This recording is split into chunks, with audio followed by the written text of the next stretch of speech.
that he's engaged. Okay. Where he thinks that he owns this country and he owns the people of Zambia. I don't eat in his mother's house, nor in his house.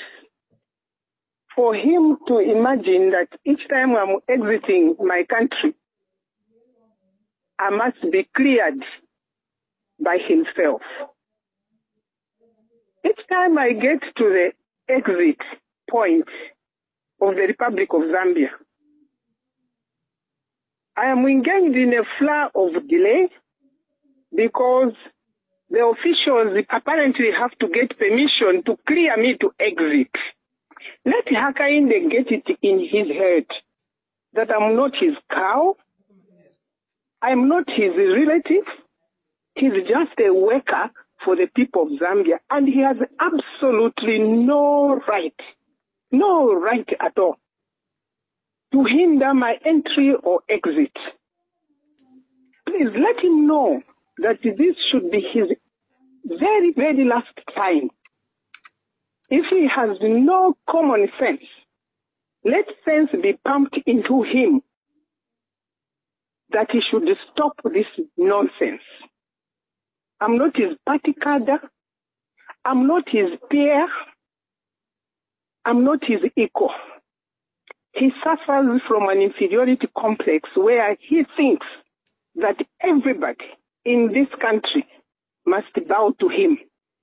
Let Hakainde know that when he sent his police officers to hound me out of UTH, I thought they were acting out of ignorance.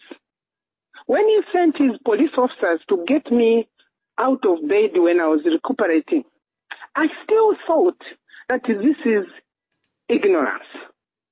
Each time I'm exiting, I'm faced with a challenge of whether to go or not. And today, the staff have to call someone and say, no, bakambatilekana ayendi.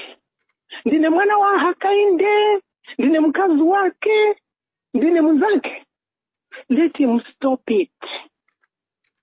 If he has no one to tell him, please let him stop it forthwith. Because I'm not his cow. He's abusing the state resources every week. He flies with a helicopter to his farm in Namwala to look after his cow. I am not his cow to be kept in a crow. Let him know.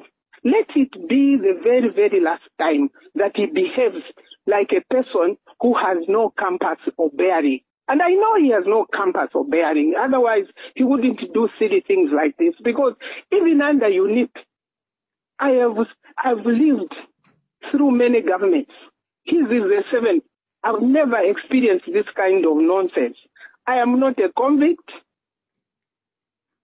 I am just a suspect for a case which he himself couched. So what is his problem? What is his problem? Does he really imagine that every Zambian is some sort of livestock for him? I am saying let him stop it forthwith. This is the uttermost rubbish that any head of state any man calling themselves the head of state can engage themselves in. It should stop. This is like the 60th time when I'm exiting the country, I'm being held at the airport. It should stop.